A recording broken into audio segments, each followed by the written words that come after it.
Abra sua Bíblia no livro de Esdras, vamos encerrar hoje o capítulo 1. Nós que começamos fazendo um pano de fundo histórico, explicando um pouquinho os motivos que levaram o povo do norte, Israel, o povo do sul, Judá, para o cativeiro. Israel que vai ao cativeiro na Síria, 722 a.C., o reino do sul, Judá, que vai ao cativeiro em 586 a.C., Em ambos os casos, o distanciamento para com a palavra de Deus, a rebeldia que passava pelo rei, pelos sacerdotes, pelos levitas, e que permeava todo o povo, e Deus avisou, e Deus anunciou que castigaria. Em dado momento o Senhor questiona que não havia um intercessor sequer.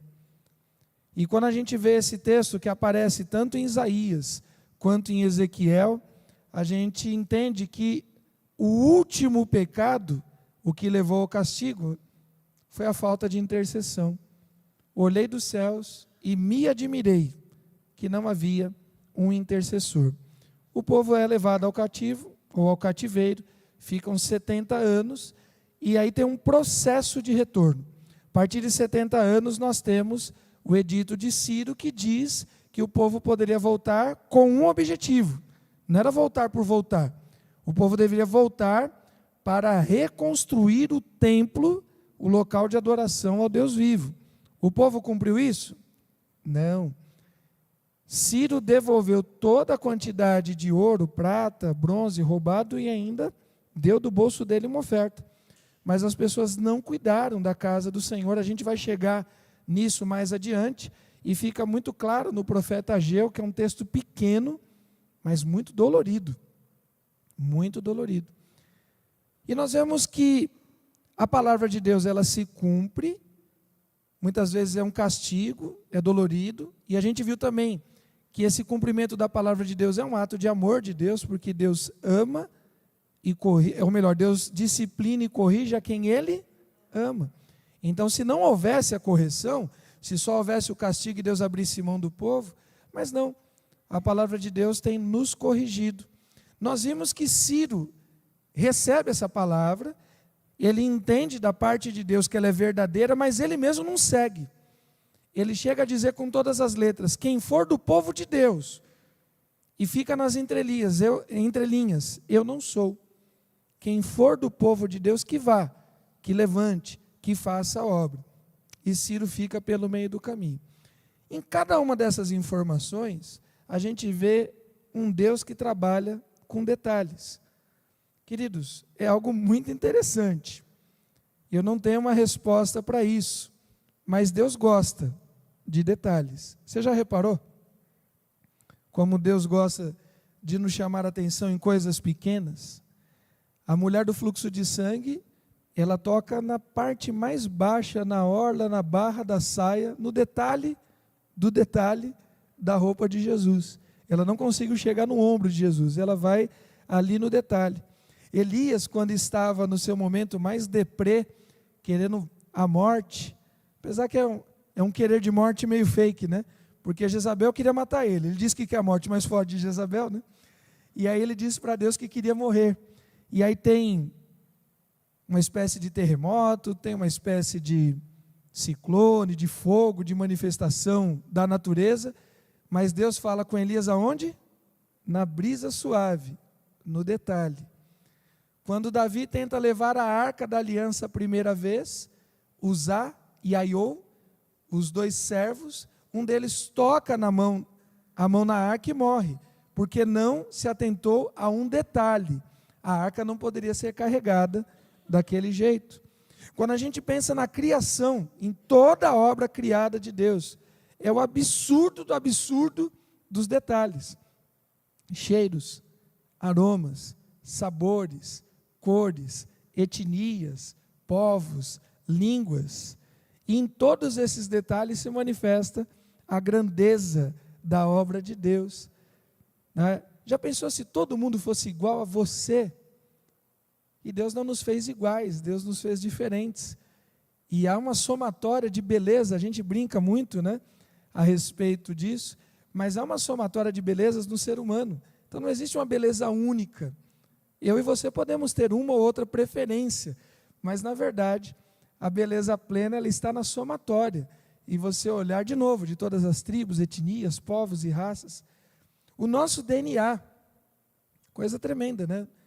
O ser humano é um ser único, um corpo só, não somos nesse sentido em partes, não somos divididos. A gente não troca penas, não trocamos de pele como outros seres da criação durante a sua caminhada trocam. O bico, a gente não troca essas coisas.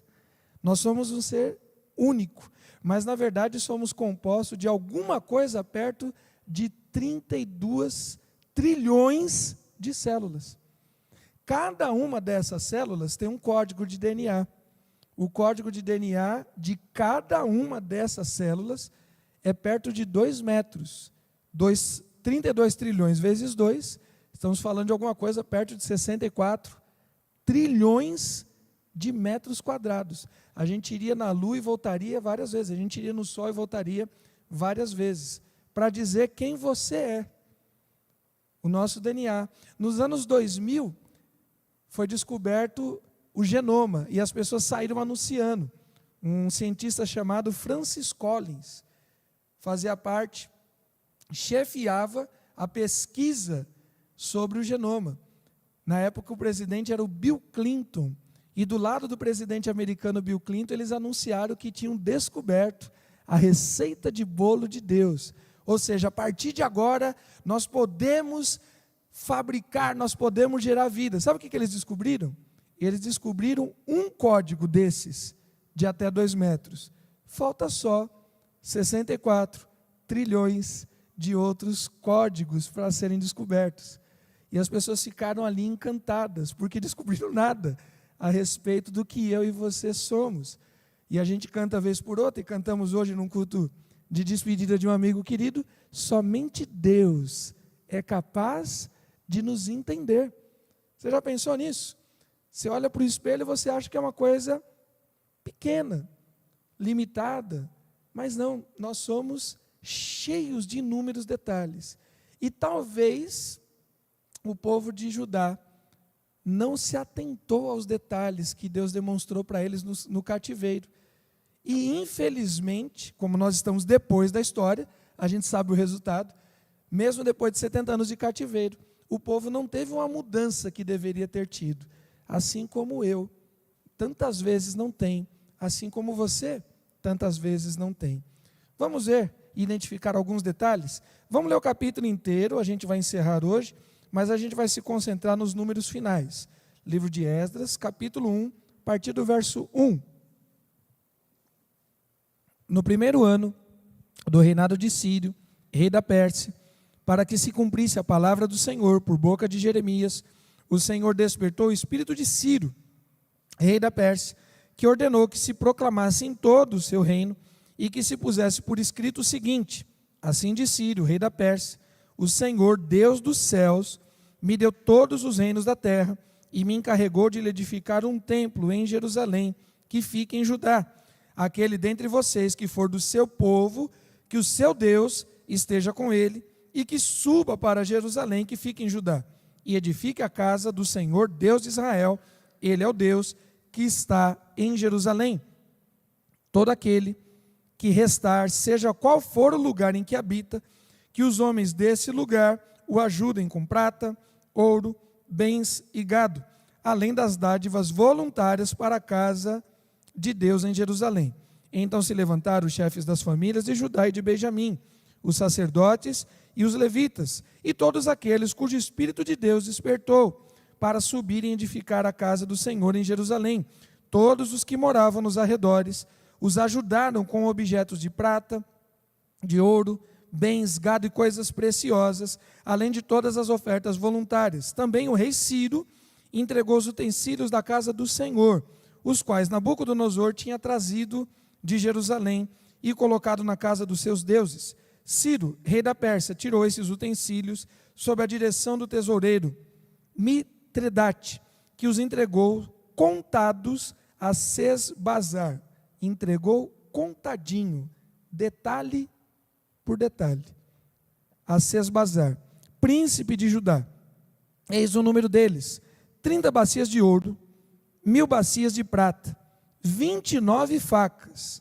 Não era nem 30 nem 31, é o detalhe do detalhe. 29, 30 taças de ouro, 410 taças de prata de menor qualidade e 1000 outros objetos. No caso, Esdras aqui não detalhou no livro dele, mas estava contado os 1000 outros objetos, o que era cada um deles. Todos os utensílios de ouro e de prata foram 5.400. Sesbazar levou todos esses consigo quando os exilados voltaram da Babilônia para Jerusalém. Amém? Queridos, havia um desejo enorme do povo de ter a liberdade. Mas parece que a liberdade era só um detalhe. Havia um desejo enorme desse povo, ou não, de voltar para Jerusalém. Eu digo ou não, porque depois que eles voltam, aquilo que foi determinado eles não fizeram. E a gente, às vezes, fala em tom de brincadeira, mas deveria nos incomodar, porque nós ficamos 1 ano e meio com igreja abre, fecha, com 20% da membresia cultuando, com 40%, com 60%, com 80%, numa época de pandemia. E muitos disseram que estavam com saudades do culto, que estavam com saudades dos irmãos, até a primeira página. Porque depois que as coisas voltam ao normal, você sempre tem qualquer prioridade à frente daquele seu compromisso de estar na casa do Senhor em atitude de louvor e adoração. Põe para a gente aí os slides. Passa mais um. Querido, Jerusalém. O povo deveria subir para Jerusalém, a casa de Deus deveria estar em Jerusalém, o local de adoração deveria estar em Jerusalém, o templo santo do Senhor é o que nos protege. E tantas vezes eu e você somos crentes, adoradores de verdade aqui, no local da adoração coletiva, humana. E não foi para isso que Deus nos chamou. O que é isso? Vocês roubam, matam, cometem adultério, juram falsamente, queimam incenso a Baal, seguem outros deuses, que vocês não conheciam no passado, e depois vêm e se põem diante de mim neste templo, que se chama pelo meu nome, e diz: estamos salvos. A gente passa 5, 6, 7 dias mentindo, em hipocrisia, em preguiça, em corrupção, em pornografia, em palavras duras, em palavras cruéis, desprezando aquele que é pedinte na rua, tratando mal aquele que nos serve de repente na lanchonete, no trânsito, no ônibus, no metrô, achando que somos alguma coisa melhor do que o outro, não dando atenção para os filhos, não dando atenção para os cônjuges. E aí a gente acha que vai chegar num domingo legal. Tinha um programa desse na televisão, não tinha? Um domingo legal, um domingo fantástico, um domingo maior. O que mais que tem nos domingos? Né? A gente acha que a gente vai... Espetacular. A gente acha que vai chegar num domingo fantástico e espetacular, vai vir aqui erguer as mãos, com meia dúzia de lágrimas de crocodilo, e nós vamos enganar a Deus. Querido, esse lugar é só um detalhe na nossa vida de adoração. Eu sou pastor de igreja, estou nessa igreja desde criança, há 40 anos, gosto de igreja, gosto de estar aqui, gosto dos eventos, gosto dos cultos, gosto dos ensaios, mas não é aqui que nós somos adoradores. Aqui deveria ser só a cerejinha do bolo. O bolo maior deveria ser a nossa vida cotidiana. Porque se somarmos todos o tempo, e olha, falando de irmãos que venham pelo menos 2 vezes por semana na igreja, um culto de quarta-feira de 1h30, um culto de domingo de 2 horas, 3 horas e meia por semana. E nós temos 7 dias vezes 24 horas. E Jeremias, na verdade Deus, através de Jeremias, questiona o povo: o que é isso? Vocês estão loucos. Isso que vocês estão fazendo não tem coerência nenhuma. Como é que vocês fazem tudo isso e depois vocês chegam nesse templo e vocês estendem a oferta e vocês levantam as mãos e vocês se abraçam e sem transformação de vida, sem mudança de caráter, nada? E dizem: estamos salvos? Sim, só para continuarem a praticar estas abominações. Queridos, Jerusalém era só um detalhe.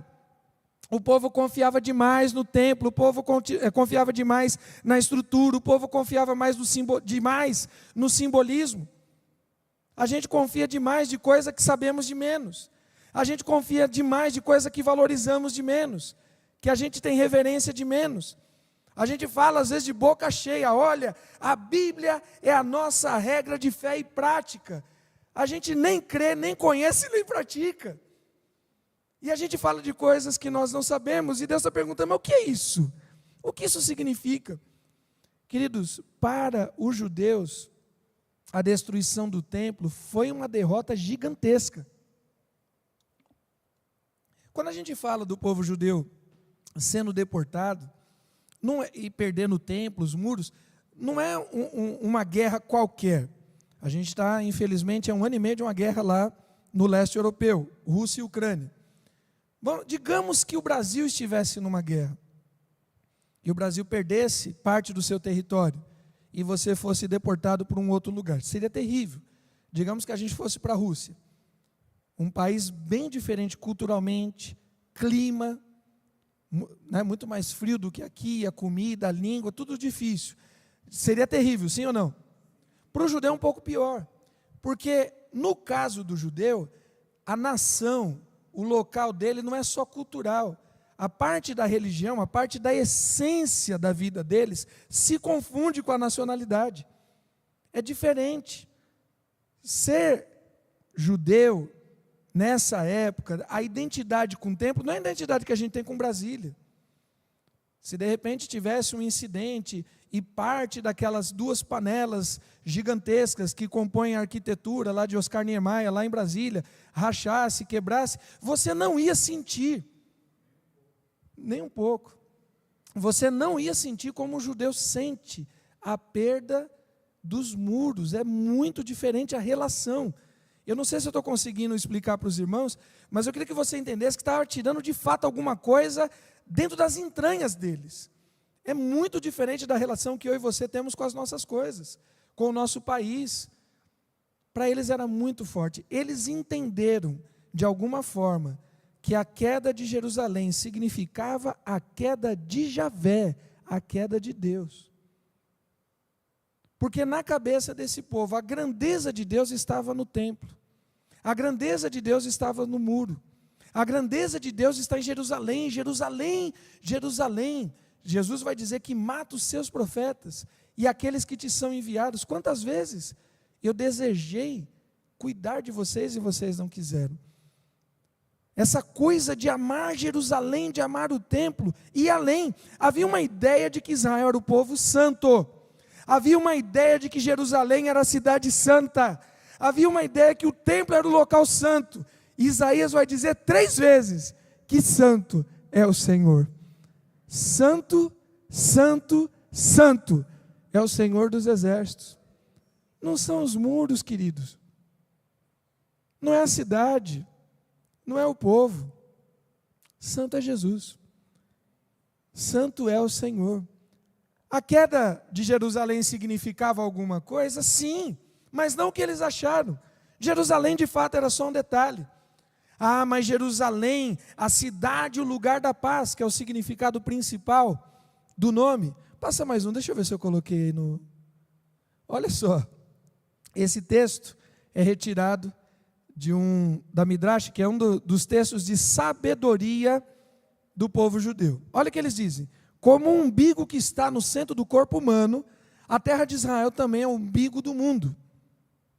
É o centro do mundo, localizado no centro do mundo. E Jerusalém está no centro da terra de Israel, e o templo no centro de Jerusalém, e o Santo dos Santos no centro do templo, e a arca no centro do templo, e a pedra fundamental na frente do lugar santo, porque a partir disso o mundo foi criado. Olha o nível de soberba que a gente chega. O mundo gira em torno do meu umbigo. E tem muito crente que ainda acha isso, que tudo que acontece tem a ver com ele. E nós cantamos muitas vezes, e precisamos lembrar que não tem a ver conosco, mas tem a ver com a glória dele.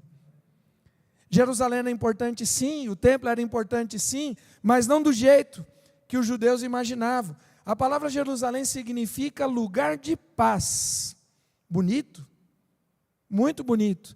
Jerusalém foi destruída ao menos 3 vezes, foi cercada 23 vezes, foi atacada e saqueada 52 vezes, foi 44 vezes capturada e viveu em conflito 118 vezes na sua história. Será que é esse que é o lugar de paz? O príncipe da paz estava presente e eles não enxergaram a paz. E Jesus vai dizer: deixo-vos a minha paz, não como o mundo dá, nem os romanos e nem Jerusalém.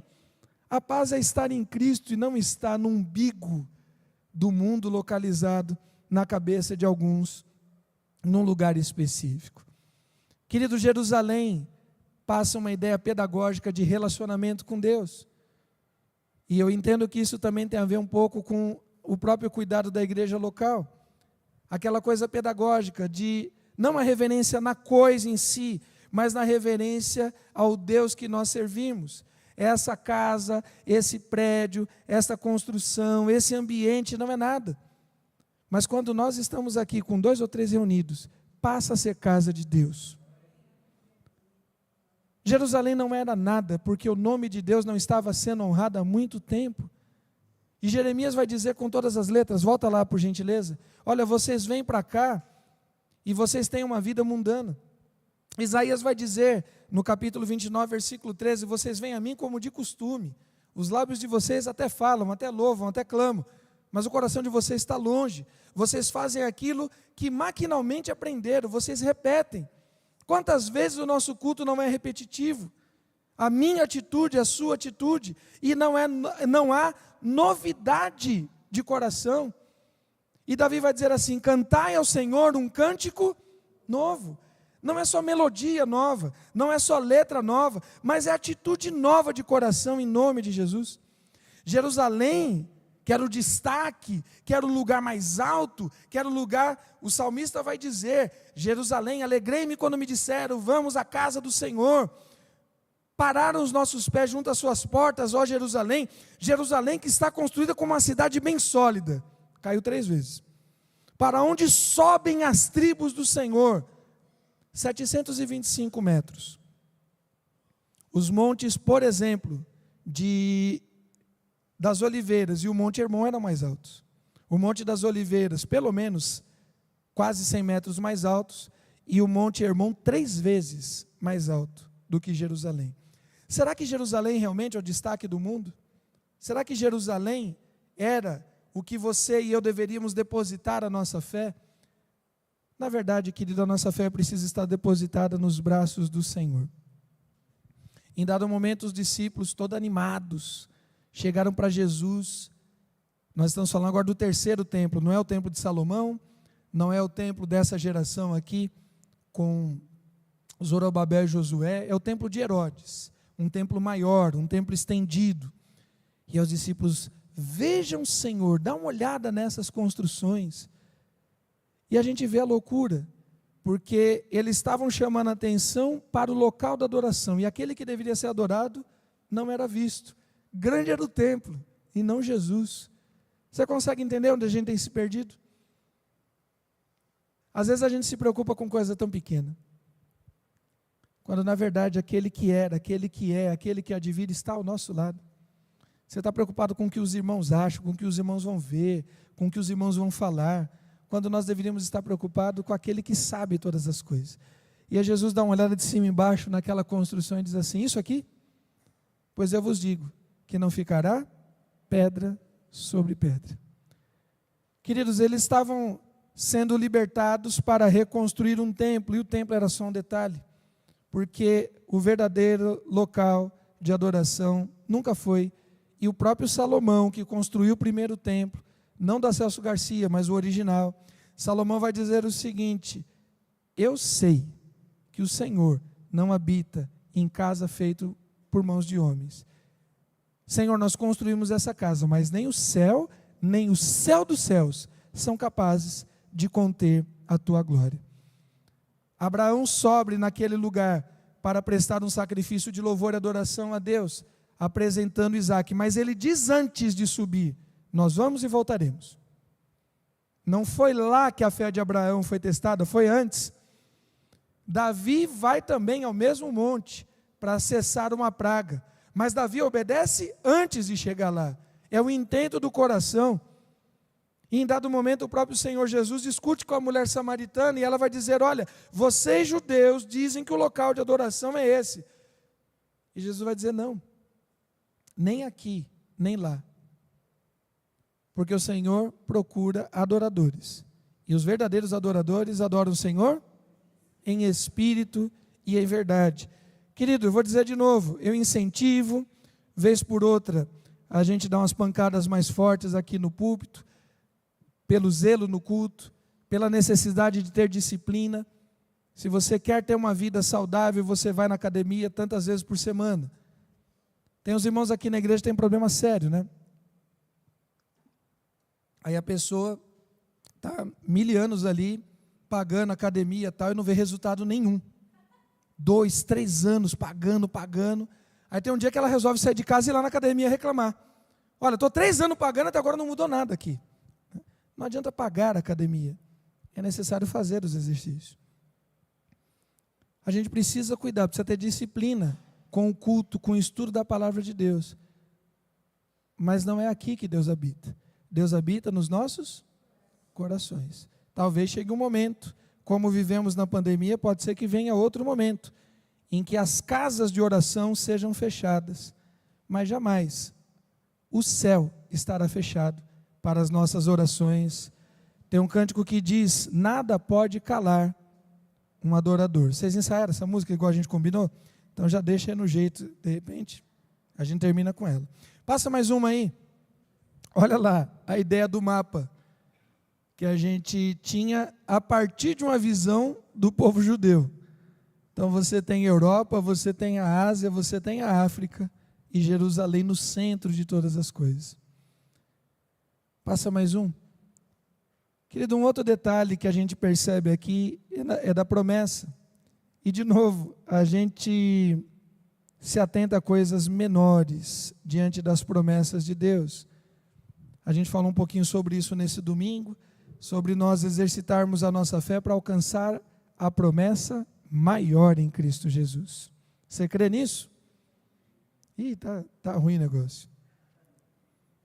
Ezequias gerou Manassés, Manassés gerou Amon, Amon gerou Josias, Josias Jeconias e os seus irmãos no tempo do exílio da Babilônia. Depois do exílio na Babilônia, Jeconias gerou Salatiel, Salatiel gerou Zorobabel. O texto que nós lemos aqui no versículo 8 diz que o rei Ciro contou todos os utensílios e entregou um príncipe de Judá, por nome de Sesbazar, que é o nome persa que foi dado para Zorobabel. Havia uma promessa, querido, da parte de Deus, que jamais faltaria uma lâmpada, jamais faltaria quem sentasse no trono de Davi. Essa promessa precisava ser cumprida, porque aquele que prometeu é fiel para cumpri-la. E às vezes a gente se esquece daquilo que Deus prometeu, mas Deus jamais deixa a sua palavra voltar vazia. Assim como os céus são mais altos do que a terra, assim a palavra de Deus é mais alta do que a nossa. E assim como a chuva e a neve descem e não voltam para lá, sem que primeiro reguem a terra, façam-a brotar e gerem frutos, dando pão a quem tem fome e semente ao semeador, assim será toda palavra que sair da boca de Deus, não voltará para ele vazia, sem antes cumprir o que lhe apraz, disse o profeta Isaías. O povo talvez tivesse esquecido, e nós vamos ver adiante nos próximos capítulos, a questão das dinastias, da genealogia, a questão da preservação da identidade, do nome. E como isso é importante, que nós preservemos a nossa identidade, o nosso nome, o nome que nos, de alguma forma, nos dá uma característica. A derrota foi vexatória, os muros foram derrubados, o templo foi destruído. Para muitos judeus, a promessa tinha sido perdida. E agora, o que será de nós? se apequenaram diante dos assírios, se apequenaram diante dos persas, passaram vergonha diante dos babilônicos.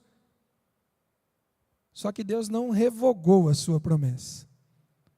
A promessa de Deus continua valendo. As portas do inferno jamais prevalecerão sobre a casa do Senhor. Não importa o que aconteça no tempo presente. Não importa. Quando a Babilônia invadiu, houve uma grande mortandade, inclusive parte da família real foi morta. Então nós temos Josias, ele gera os seus filhos, tem um primeiro filho, um segundo, terceiro filho. Há uma troca de governos entre irmãos. Dá uma parada ali na dinastia. Um faz acordo com o rei, com Nabucodonosor, depois quebra o acordo, Nabucodonosor tira, muda o nome, depois fica com raiva de um, leva preso, mata, faz ele ver os filhos dele morrerem primeiro, depois vaza os olhos dele, depois ele leva um outro para o cativeiro e acaba soltando esse terceiro. Poxa, se isso aconteceu com a família real, o que será de nós?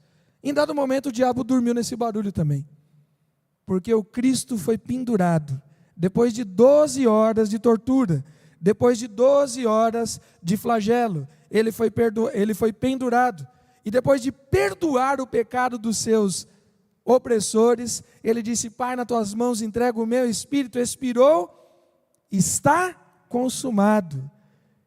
E muitos comemoraram. Ferirei o pastor, e as ovelhas serão espalhadas. Mal sabiam o inferno e o mundo espiritual que aquele sangue lançou uma semente que continua dando frutos até o dia de hoje. Querido, a igreja é de Cristo Jesus. Tem países fechados para o evangelho, tem países perseguindo, nesse momento tem igreja sendo invadida, pastores sendo mortos, pessoas cultuando a Deus debaixo de locais, escondidos em antros, em cemitérios, em casa orando baixinho, mas jamais o evangelho de Cristo será detido por nenhum governo, jamais o evangelho de Cristo vai ser detido por nenhuma força espiritual, porque em Cristo Jesus nós somos mais que vencedores. Deus é fiel, Deus havia prometido, por isso o Senhor disse a Salomão: já que você procedeu assim, não guardou a minha aliança, nem os meus estatutos que lhe ordenei, vou tirar o reino de você e dá-lo a um dos seus servos. No entanto, por amor a Davi, seu pai, não farei isso enquanto você estiver vivo, mas durante o reinado do seu filho.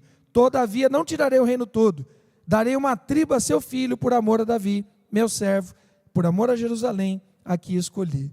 Querido, se nós pecarmos, Deus se afasta de nós. Em dado momento Isaías vai dizer exatamente isso. Não é que os ouvidos do Senhor estejam fechados ou o braço do Senhor esteja encolhido, mas os vossos pecados, as vossas iniquidades fazem separação entre vós e o vosso Deus, de maneira que Ele não vos ouve, de maneira que Ele não vos vê. O braço do Senhor nunca esteve encolhido. Se formos infiéis, Ele permanece, pois de maneira nenhuma pode negar a si mesmo. Ele é fiel não por minha causa, Ele é fiel não por causa do templo, da igreja, nem o de Jerusalém, nem nenhuma igreja. Ele é fiel a si mesmo. A gente canta um determinado cântico que a gente entende a licença poética, que a gente entende a questão da rima, mas é um cântico que não tem base teológica profunda. E a gente diz: tu és fiel, Senhor, fiel a mim. Não é o meu umbigo. Deus não é fiel a mim e a você. Deus é fiel à sua palavra. Querido, a promessa de Deus ela vai ser cumprida. Tentaram destruir a família real. Desde que a promessa ficou clara que o Messias descenderia de Davi, descenderia da tribo de Judá, o diabo sempre intentou acabar com essa promessa. É só você ler a Bíblia olhando para esse detalhe, e você vai ver que desde Judá, o pai da tribo, é uma tragédia atrás da outra nessas casas, passando por Davi, que tem morte de filho, que tem incesto, que tem assassinato, tentando. Eu acho que em dado momento, por conta da intimidade que Davi tinha com Deus, acho que em dado momento o diabo se enganou com Davi. E o diabo começou a achar, é esse. A promessa vai se cumprir agora. Ele é o Messias. Ele é o prometido. Porque Davi tinha um nível absurdo de intimidade com Deus. Só que quando Davi faz toda aquela tragédia, Davi abre mão do seu ministério, não sai à guerra. Davi fica na preguiça na janela da sua casa. Davi fica no site da pornografia olhando a janela aberta. Davi cobiça, Davi adultera e Davi mata. É uma meia dúzia de crimes espirituais diante de Deus. Eu imagino que o diabo bateu no peito e disse assim, bom, esse aqui não pode ser o Messias porque esse é um dos meus. Ele parece muito mais comigo do que com ele.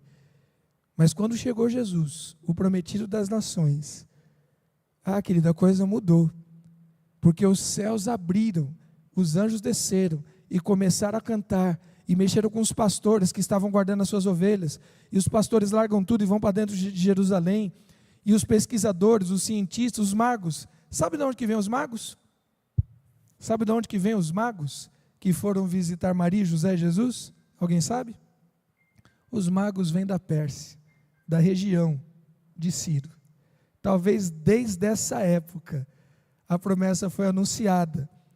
E o detalhe não era jamais Jerusalém. O detalhe era Cristo Jesus, o Senhor. E é muito interessante que os magos viram primeiro do que os próprios judeus a estrela que anunciava o Cristo. Para terminar, já falamos da lâmpada acesa, pode passar. Para terminar, o último detalhe é o coração. Lá no texto de Esdras, que a gente está usando de base, vai ter os números, né? Os números de bacias de ouro, de prata, o detalhe do detalhe do detalhe.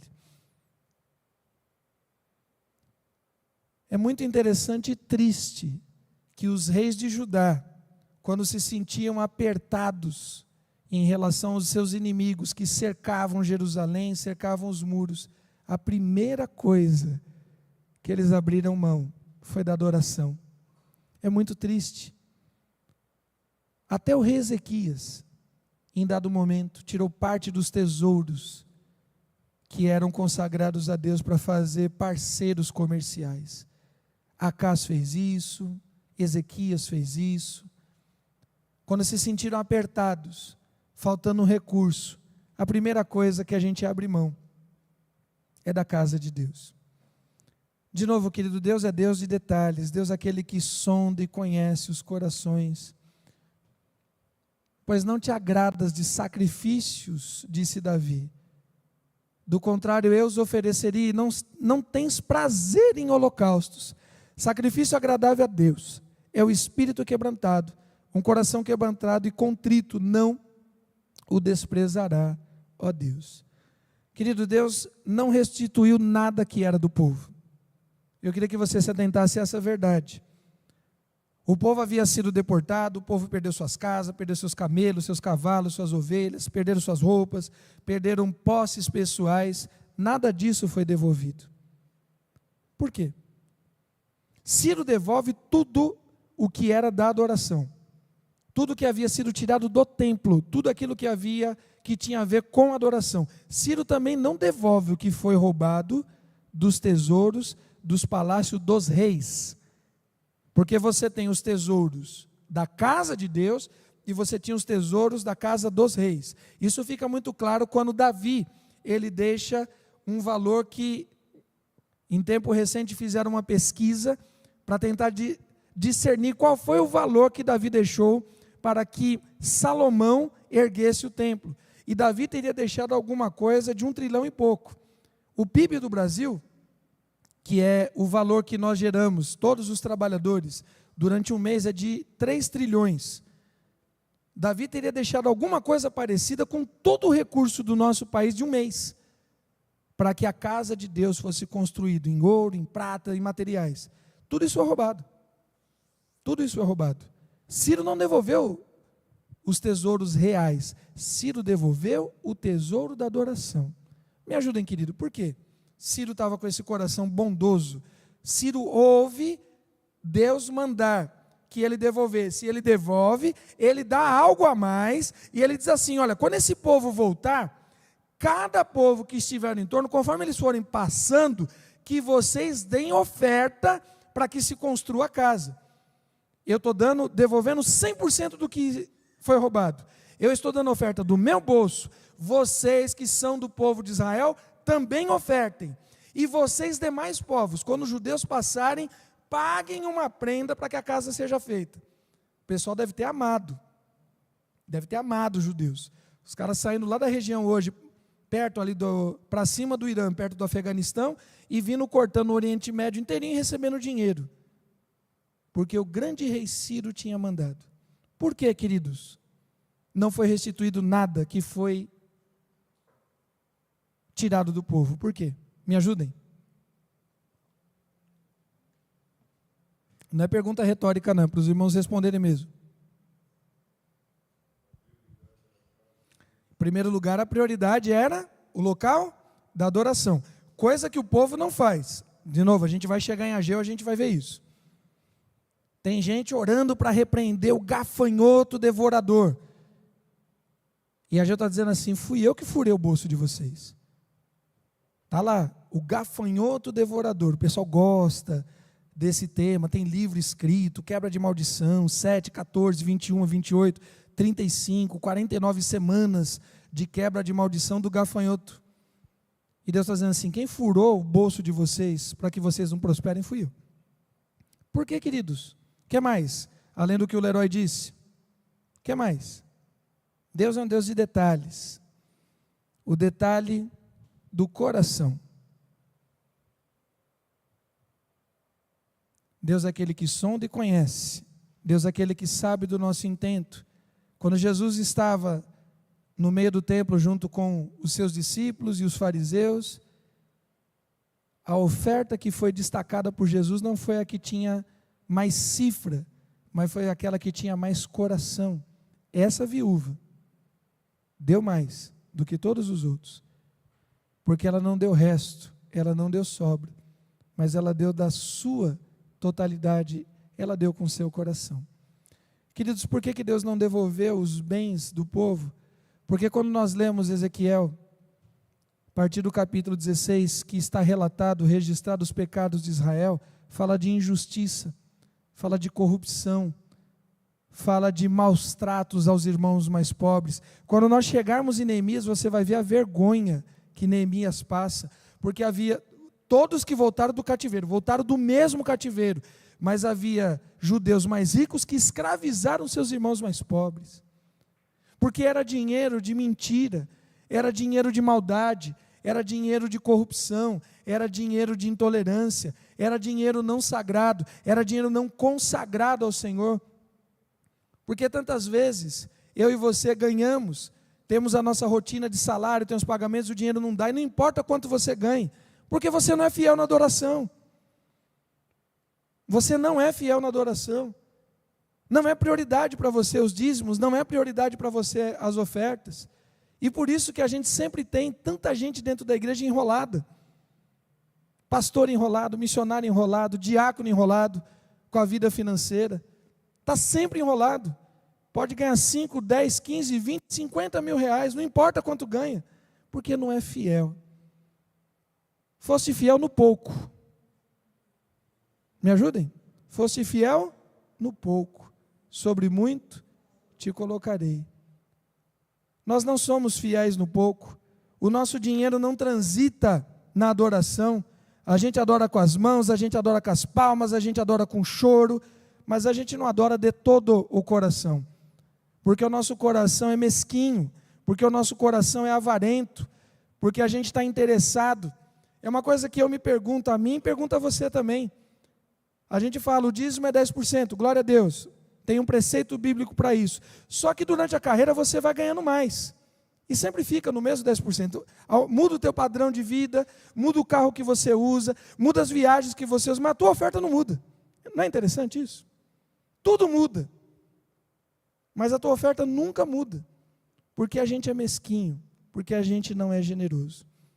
O detalhe é que tudo que era proveniente, ou melhor, procedente da adoração foi contado item por item. Cada bacia, cada colher, cada faca, cada detalhe. Querido, Deus não abre mão da sua adoração. E eu e você, a gente pode inventar e dar desculpa que a gente quiser. Esse mês não dá para eu manter a minha fidelidade porque aconteceu isso, aquilo, outro. Conta-se uma história que um menininho estava crente, filho de crente, recebeu da sua mãe, do seu pai ali, 2 notas de R$2. Uma para dar oferta na igreja e outra para tomar um sorvete quando ele voltasse para casa. Brincando, distraído, quando ele chega na igreja, ele percebe que tinha perdido uma das notas. Ele recebeu 2 papéis, 2 notas de R$2. E ele chega na igreja e ele vai orar a Deus. Fala: Senhor, me perdoa. Foi justamente a sua nota que eu perdi. A gente sempre perde a adoração. O crente está em pecado, primeira coisa que ele para de vir na igreja. Ele está com um problema, ele para de vir na igreja. Ele está em pecado. O local da cura, o local do tratamento, seria no meio da comunhão, do louvor, mas ele para. Aí ele começa a ver o pecado dos irmãos. Mas ali também, já contei essa, mas vou repetir, né? Determinada pessoa que um membro da igreja trouxe aqui para conhecer a igreja, estava meio esfriado na fé, me apresentou. O membro da igreja incentivando o colega a vir congregar aqui conosco e tal, né? E o rapaz era músico, disse que era levita. Eu não sabia se ele levitava, né? Mas ele disse que era levita. Não sei, precisa ir para a genealogia para ver se o cara é levita mesmo, né? Não, porque eu sou levita, é mesmo, rapaz, tal. Por que você parou de ir na sua igreja? Não, porque eu encontrei pecado no altar. Eu falei: é mesmo? Pecado no altar. Mas o que é o altar? Não, pastor, porque tinha pecado. Não, eu falei: aqui na igreja não tem altar, a gente tem palco. É de madeira, vez por outra precisa fazer manutenção. Tem uma parte de pecado aqui, porque quem trabalhou aqui, todos são pecadores. Quem toca aqui, quem canta, quem prega, inclusive eu, todos são pecadores. Mas de que pecado? Não, porque eu vi pecado no altar. Então, você está falando do seu coração, né? Porque o teu altar é o teu coração. Então, glória a Deus que você encontrou pecado no seu altar. Você já pediu perdão a Deus? Eu não sei porque nunca mais ele voltou. E eu dei graças a Deus por isso. Tem 2 alegrias na vida de um pastor: quando determinadas pessoas chegam e quando determinadas vão embora. Essa. Queridos, lembra da tentação a Jó? Vamos encerrar aqui. Lembra quando o diabo chega diante de Deus?